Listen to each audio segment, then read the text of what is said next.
How to give access to Google Forms. So let's get started. First of all you have to do is open the Google form, and here you can see the questions available. Now in order to give access, simply tap on the publish option available there or share option available there.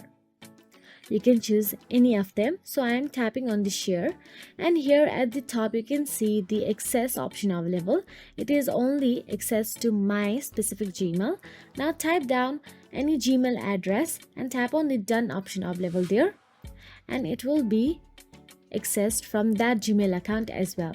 Now you can simply repeat the process and allow other Gmail account to view this as well, or you can simply copy the link and send it to the specific people.